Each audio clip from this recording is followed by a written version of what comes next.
Hello, Liana. Thanks for joining the Skype call today. And, before we get started with the questions and answers, I just wanted to give this a bit more context, for those who are watching and listening right now. So my channel, Psytech Academy, is all about promoting cyberpsychological research, emotional intelligence, and well-being as we move forward into the future.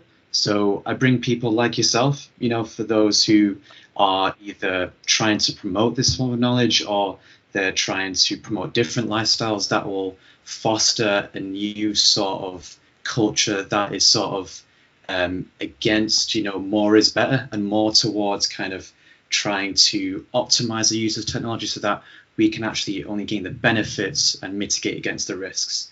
And, for those who are watching and not sure what cyberpsychology means, it's basically just the study of the interaction between human beings, society, and technology. So it's basically looking at how does technology affect our brain chemistry? How does it affect our well-being? How does it affect the way we think, feel, and behave? But going back to my guest, Liana, she is the founder of a company called TTYL.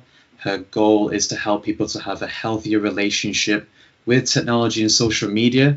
And in order to achieve this, she has created a social club, a space where people can socialize, play board games, get creative without technology. So basically, as you walk in, if I understand this correctly, you leave your mobile phone at a locker, I believe, and then you just walk in and then you can just get creative, have some fun without the distractions of your mobile phone. Have I understood that right, Liana? Yeah, pretty much. There's no lockbox, but there is a place where you place your phone. Okay, right. So 90% right. Perfect. Right. So I think the best way to start, because I've been looking into a lot of what you did. I saw your website. I saw the way you describe your services, and I looked into your background and the fact that before this you were an associate recruiter in sales, for instance. And my first question for you is, I'm wondering, to go from a stable career like that and to chuck all your energy and time towards this course, I'm wondering what your motivations were behind that, what your reasons to devote all your time and resources towards this. That's a great question. That's definitely something that's been coming up. A lot of people ask me something along those lines about entrepreneurship, what it takes to be an entrepreneur. It's definitely a lot of work, and it's not for everyone. But I think what really motivated me was, originally I was a theater major, so I studied directing and playwriting in school and was really interested in community building in that sense of creating stories for people, bringing people through a shared experience in the stories that I was telling. And I took a bunch of internships in that, and then kind of was like, okay, if I'm really going to do something in theater, I want to be a director, I want to be a playwright, I want to be creating rather than, sitting in an office all day. And at the same time, I came up with TTYL. So from there, I kind of just started taking odd jobs to have some stability and be able to, pay my rent and all those things. And when I ended up in recruiting, it definitely taught me a lot about, following through with people, learning how to use LinkedIn properly, being a great salesperson. I learned that you're basically selling yourself in everything you do. And that really shifted my mindset in terms of how to get people to come to my events and my workshops and things like that. And that was really invaluable experience, but it wasn't fueling me. It wasn't bringing me joy or passion or any of that. And so many of my friends were telling me, it's so important to stick out a job at least for a year, to put it on your resume, et cetera, et cetera. And I said, yes, I'm not finding joy in my everyday life. I'm super burnt out from basically having 2 full-time jobs. I'm miserable, so I decided to take a leap of faith. And, I'm fortunate enough to have my parents here in the city, and decided to just move home and really work on building this community for other people, because that was what was really bringing me joy. And I thought, if I'm not going to do it now, when? So that's kind of why I decided to take a leap of faith. And I think I was always meant to do something that was a little different than everyone else. So I just trusted my gut in that, and that's why I did it. Wow. Yeah, I have to commend you on that, because for me right now, I'm trying to juggle this at the same time as doing my career, because I suppose I haven't taken the full plunge like you have yet, because it takes a lot of courage to actually just go straight into something that, especially in your case, you're in New York, and it's like the place where the city which never sleeps. It's the height of capitalism, and what you're trying to promote is so against the norms that there's not much representation, and so with that, you're perhaps going to face a bit of a resistance, and that's something we can touch upon in the future questions. But I want to focus more. On your website, you mentioned that you were frustrated with how attached you became to your phone. As you preferred a time where you could use imagination as a resource back when you were growing up. And I want you to tell me more about this, and in what ways do you think excessive reliance on smartphones may be reducing our ability to be creative and imaginative? Yeah, we definitely use our devices as an emotional clutch now. We don't have the need for any space to be created in our lives anymore when we're consuming all the time, or we think that we need to be consuming all the time, that whether it be just waiting in line or commuting on the subway, to when you come home from work and immediately putting on the news, we're listening to podcasts and music and watching television, and Netflix is telling us, it's the next one is starting in 5 seconds. And there's just constant, there's just so much happening all the time.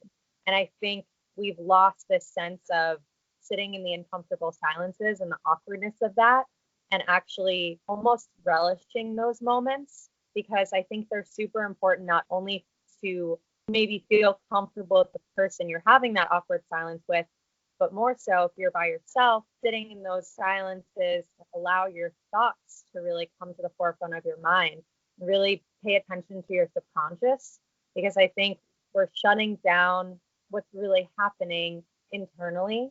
And that's a really scary thing. And I think that's what this concept of burnout has really come about, because of the influx of social media and technology. Because due to that, we're comparing ourselves to other people. We're, all the time we're thinking we're not good enough, that XYZ.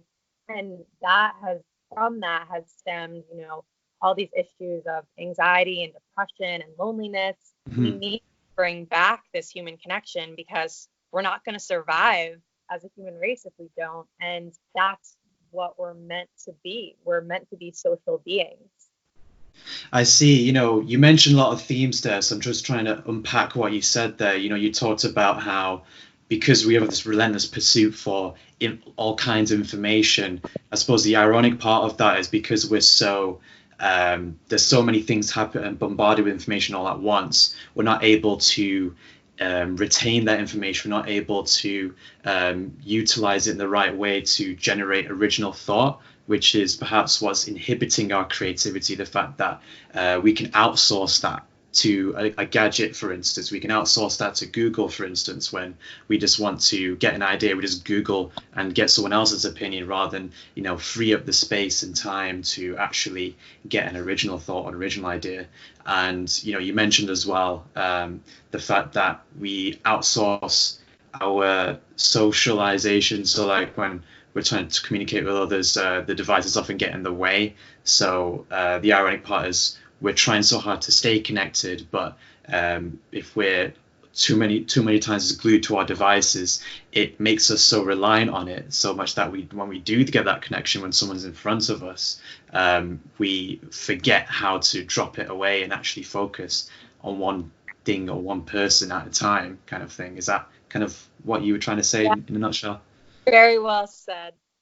Okay, fantastic. Yes, I'm just trying to understand it from my perspective. So, part of what you said as well, you talked about, you talked about how people are less comfortable face to face, how we're not comfortable with awkward silences, you mentioned as well.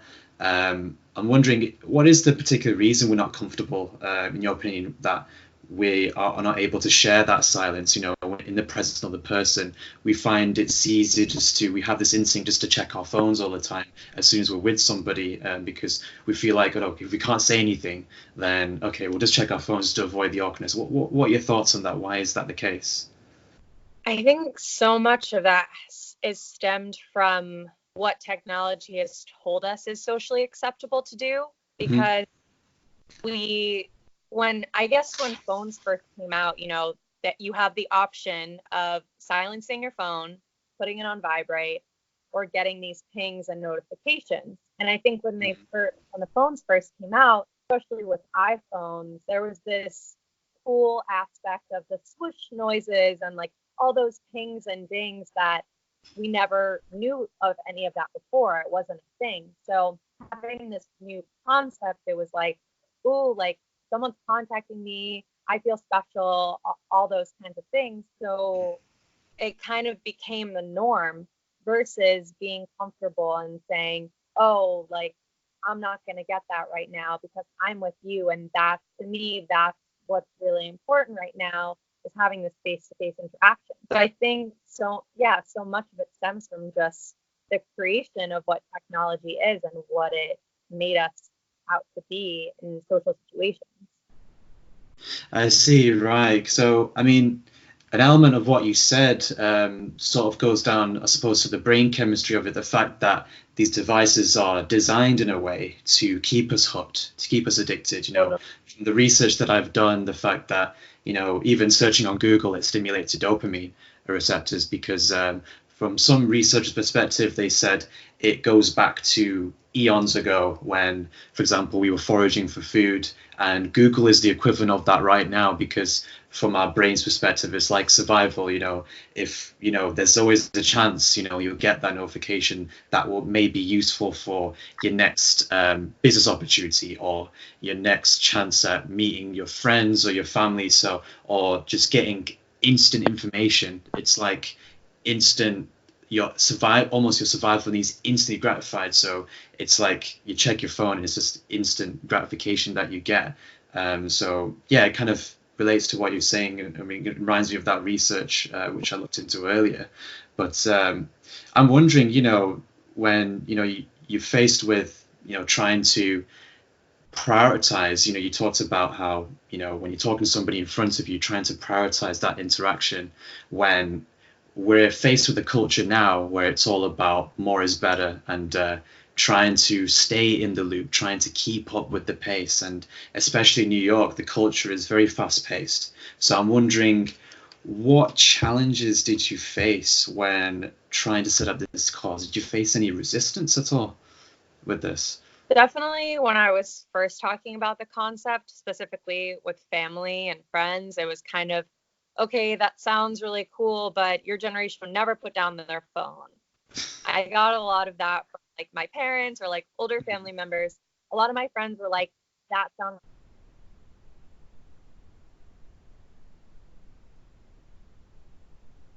much in the wellness community.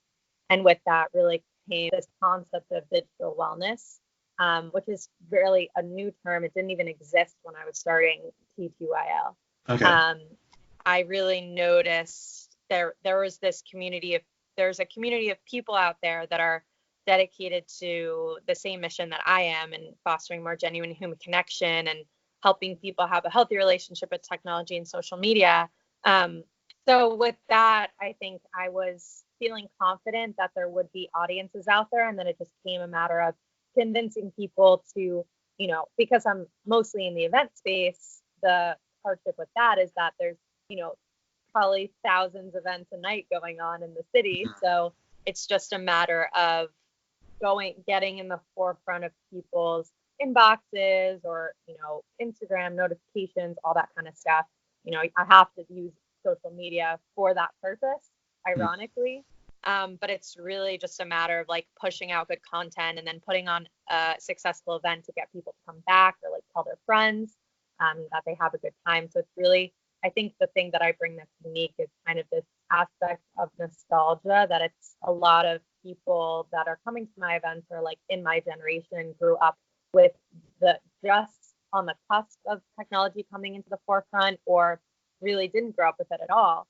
So it's really this throwback and this opportunity for them to remember what it was like and have that childhood mentality again when they come to my events. And I think that's what makes them really unique. And also, having that phone free aspect is definitely a unique part of going to any event now in the city, where you're constantly videotaping or taking pictures and posting on Instagram. And it's kind of like, well, if you want to see what's at my events, like, you have to come and see for yourself, kind of thing. I see. Yeah. So it's kind of like bridging the old with the new, seeing the benefits of previous cultures, the 90s and 80s, the benefits of what interactions were like back then, plus looking at revolution and innovation now and just trying to maximize the benefits of today's technology, plus the benefits of having that time to focus. And I suppose, yes, it's funny how you say, using social media, ironically, to get people to go off social media. For me, I find it, from my perspective, I don't think it's ironic. I think, what I'm supposed, from my perspective, I don't see technology as a bad thing. It's just a way, it's a tool. And it's just kind of reminding ourselves that it is a tool to serve our purpose. And I suppose what you're trying to do is remind people of that, to keep people grounded in the sense that, okay, this is a tool for connection as well as it is for information, and to keep it that way. And that way we have a reference perhaps to that. We can understand what it's like to still have that offline interaction. So preserving what was never broken to begin with. And that's what I take from what you were trying to do with your events, and also utilizing social media, because that's where everybody is anyway. That's the fact of the matter anyway. So without technology, we wouldn't be able to communicate right now either. So it's just being conscious of it again. So yeah, that's the point of this talk anyway. So you also mentioned digital wellness, which I've heard echoed quite a few times in your blogs and other areas. I've heard this before. I'm wondering, for those who are watching, listening, could you clarify what this means exactly? Okay, digital wellness. Cool. You froze for a second. Yeah. No, that's okay. So yeah, to me, digital wellness is a bit of what you said. It's being conscious of, why we're using technology and what we're using it for, and, having that healthy balance between, using it in ways like this, where I can communicate with someone overseas and keep a healthy connection with, I have a lot of friends in Europe, so it's fun to be able to communicate with them on a weekly basis and just check in. And also, so like things like that, where you're, and obviously like keeping in touch with what's happening in the news and culture and all those things are wonderful. But I think there's also this sense of consuming too much, and knowing what you should be consuming and what you shouldn't be consuming. It's not saying you can't spend any time on Instagram, but it's not saying you should be spending, 5 hours a day on Instagram. It's finding that balance of, okay, how much do I think that I can consume and feel like I still can create space in my day?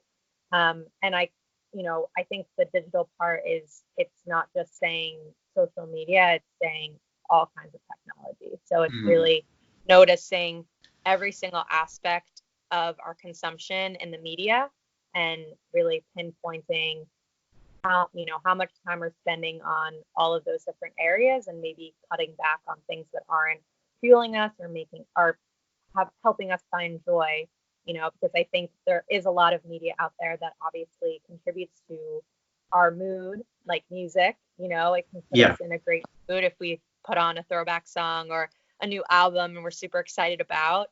But then,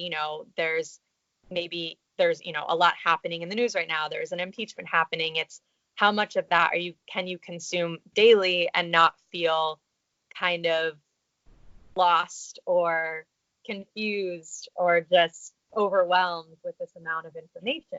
Sure. I think it's all those things. I see. Yeah. So it's, to summarize in a nutshell, I'd say it's about striking the balance, understanding how much is enough, and being able to take a break from it when necessary, and so that we can optimize, and use technology when it's necessary. And and for those, I suppose, who are on the extreme end, who are very reliant, gaming constantly. I myself used to game for 6 hours at a time in my teenage years, and constantly on their phones, for example. I suppose there are, like, for example, in your case in 2017, you went on a 5-day social media detox, in essence, to try and wean yourself off completely and experience a time where you were completely out of that experience. And I'm wondering, for those on the extreme end who perhaps are struggling to, put their phones down, would you recommend this sort of social media detox, for 5 days at a time, perhaps a week on end? What are your thoughts on that, for those who are struggling with their attachment to technology? I think, like you said, it's definitely an extreme approach, and definitely not something that I would recommend for every person. Yeah. But I think it's helpful if, you just going cold turkey on anything is definitely a good idea, just to kind of, you don't have it anymore. You can't do anything about it. You just have to live and figure out for yourself what your day looks like without that thing. Sure.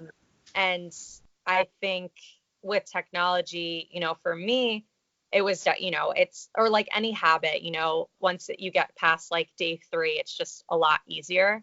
So I think once I kind of reached a couple days, and when you realize, how much your productivity increases, your creativity, the need for more connection with your friends, I remember like scheduling more calls with my friends, or just, having longer conversations with people, because that was what was fueling me, and that's how I wanted to be filling my time without having the social media. So I definitely think it's something that can be really fulfilling and really an amazing experiment for people. But again, it might be a 24-hour detox versus a whole week or something. Sure, yeah, I suppose it can be tailored to each and every person's experience. I'm wondering, in your experience, when you went for that 5-day detox, did you ever experience anything where you would check your pocket and you'd find your phone wasn't there, or would you hear notifications that were there? Did you get any sort of withdrawal symptoms at all? Not really, because I always keep my phone on silent. I've done that. Oh, okay, right. I got a phone, and I never. It wasn't like I couldn't check my phone at all. Like, I still could text, and I still could like check my email and stuff. So Okay. it was still like, I didn't really feel like, oh, I need to check it every second. It definitely felt less so, because I knew that, okay, well, if I'm not checking social media, I'll just answer my friends when I want to answer my friends. And that's definitely something that I've adopted now. Like, I'll put my phone away or on like do not disturb, which will send a message to my friends which says like, I'm offline right now, like go to my website, whatever, which you can actually do that on your phone. It's really cool. So I think creating those boundaries in your life is really important. And that detox definitely was kind of the beginning of that journey for me. I think looking back without realizing was I've now created very strict boundaries in my daily schedule, which has helped me find more balance, find more joy in my life. Sure, yeah. No, the reason I asked is because I tried something recently where before I go to sleep, I'd leave my phone charging in a different room, and I'd got an alarm clock instead. And I found the first few days I'd be checking my bedside table just because I think my phone was there, but it wasn't. I just remembered, oh, wait, it's another room. So I was wondering if you had similar experiences, but I suppose it affects people differently. It depends how addicted you were to begin with. Yeah. Exactly. Yeah. I think a lot of that is also because in my childhood, I never played video games or learned how to, or like was restricted on my television use. So I think with all of that, it kind of felt like going back to my childhood, and it was just like, oh, this was normal for me, maybe like, Sure. 8 years ago or something. So it was kind of this, there was something about that made me really happy. And I do the same thing though. I use a regular alarm clock and leave my phone outside the bedroom. It's really important. Yeah, I found my sleep just improved so much from it, which, Yeah. so I used to wake up at 3 o'clock in the morning randomly. But when I started to, leave my phone charged in a different room, I felt a massive difference. Like I'd actually have deep sleep, which, Totally. is a quick win completely. So, yeah, for those watching, I recommend that definitely as a starting point. But I'm wondering, for those who attend your events, I'm wondering if you get regulars and, people who love your events and just like to couldn't get enough of it. And if so, have you noticed a change in their personality or well-being as a result of your activities for those who attend regularly or perhaps not as much? I've definitely gotten people come back for sure. There have been a lot of repeats, a lot of people who are just really interested in the community part of it. And, some of those people are friends, but the people that are friends that come back, especially the thing that is in the forefront of my mind right now is I just hosted this wellness event. So it was, I think, one of my first events that didn't have alcohol and was also phone free. So there's this that's a lot going on right there, but it was very, a lot of people were coming up to me and just saying, I feel so relaxed right now and just content. And I don't feel the need to check my phone or don't even care what's going on right now. And I'll just go whenever I feel like it. And to me, that brought me so much joy because it really made me realize that it's not like these vices that we have to fill some sort of void. Like, we can fill it other ways. And so much of that just stems from connection. And there were also so many activities going on, but it was really nice to hear that people were just content with the simplicity of, a card game and a conversation versus, also having the alcohol aspect and getting a little buzzed and then having that kind of quote unquote liquid courage to talk to someone new. So that was amazing. And, all people were telling me that. So I'm excited to see those people coming back. And I've had a lot of friends tell me that they've incorporated some of my tips into their daily habits. Like, people have told me, I deleted certain apps off my phone, or like I tried the do not disturb thing, or like put my phone in another bedroom. Like, people are definitely becoming aware of their use more. And like, especially in my friendship circle, people are a lot more receptive to what I'm putting out into the world and are a lot more willing to try out different things as well, which is cool. Nice. Yeah, no, it's really good to hear the fact that you're able to get instant feedback, from people who you can, because it's a good to validate, what you're doing, to know for sure that your services, the things you're doing are actually benefiting, because it's one thing to know for yourself that it works for you, but if it works for other people, it just increases the validity and the importance of what we're trying to promote. And so, yeah, I suppose from your perspective, it's fantastic to get that feedback, and from their perspective, of course, it benefits their lives as well, which is a good thing. And, I just wonder, for those who can't attend your workshops in New York particularly, I'm wondering what practical advice you can give to help them become free from reliance on their smartphones. I mean, I mentioned it before with the alarm clock alternative, but is there any other tips you've got to share? Yeah, I mean, my whole approach to my workshop is that we need to incorporate more play into our lives for creativity and imagination.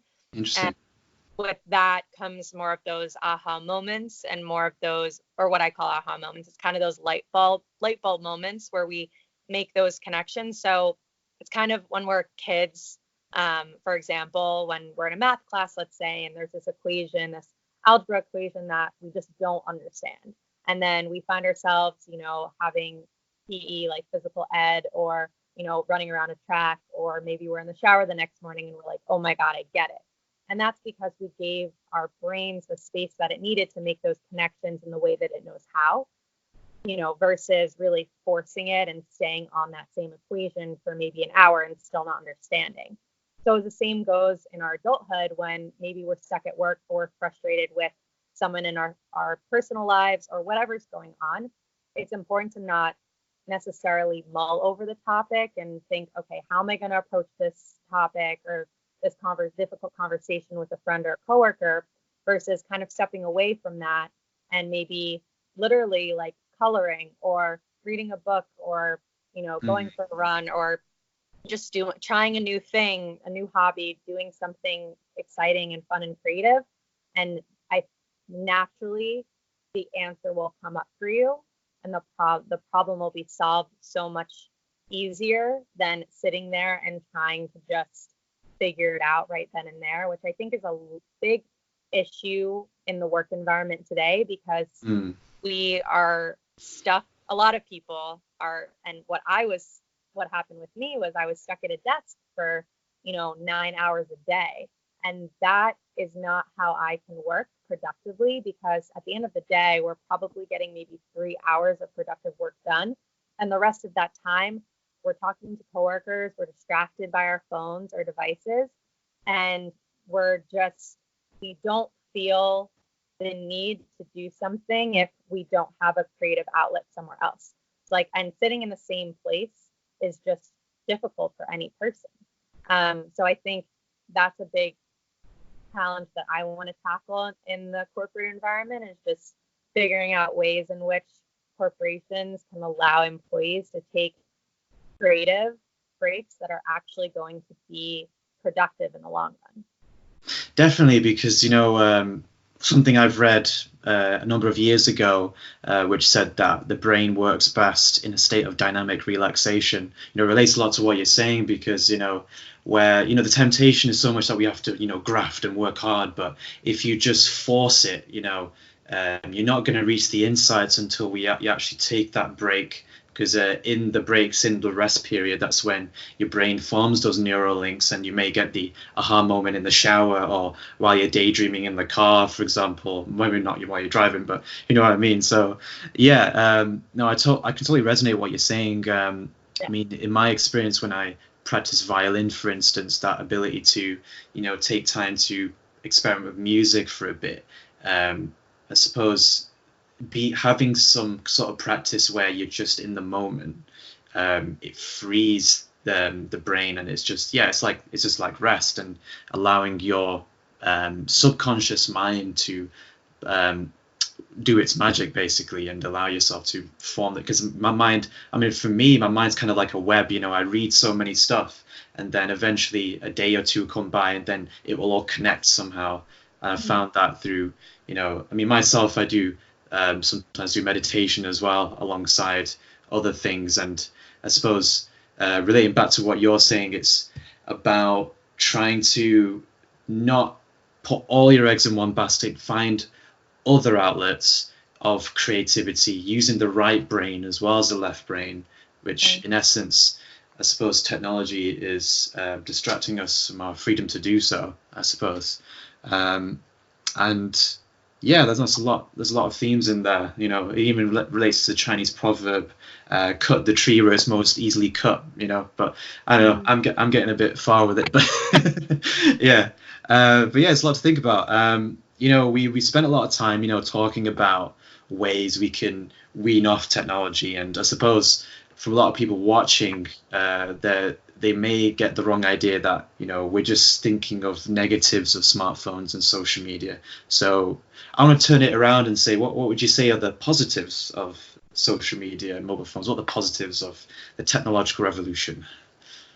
Yeah, and I think that goes back to what we were talking about in the beginning. Is definitely the ability to connect with people in other countries, even friends who are far away. Keeping in touch with family and friends. That's that just goes back to the idea of connecting and human connection. Like one of my friends, just instead of texting me last night, she just, FaceTime me. And it was like, oh, cool. Like I get to see my friend, even though she's, a few miles downtown from me. So I think that ability to just have that face-to-face interaction, even if it's through the phone or the computer, is really awesome. And also just learning new things. There's so much information that's awesome on the internet, and just you could learn the violin theoretically on YouTube. So it's cool to be able to learn about maybe interesting people out there, to even increase your awareness in on other people's through other people's businesses, which is like a big part of, I think, when you become an entrepreneur, is like what I've learned is you can use other people's platforms to bring other people into your community as well, which I think that there's just it's a lot easier now to make those connections. So I think that's really amazing.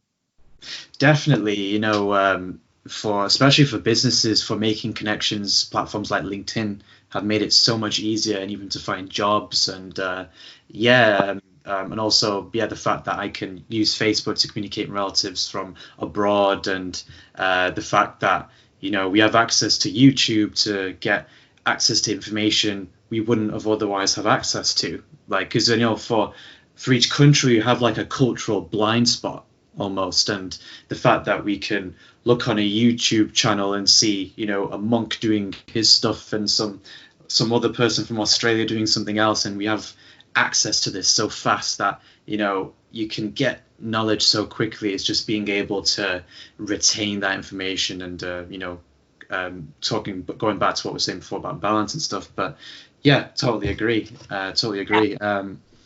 And I'm wondering, for the future, what are your future plans for TTYL? What plans do you have to expand your services and your overall reach?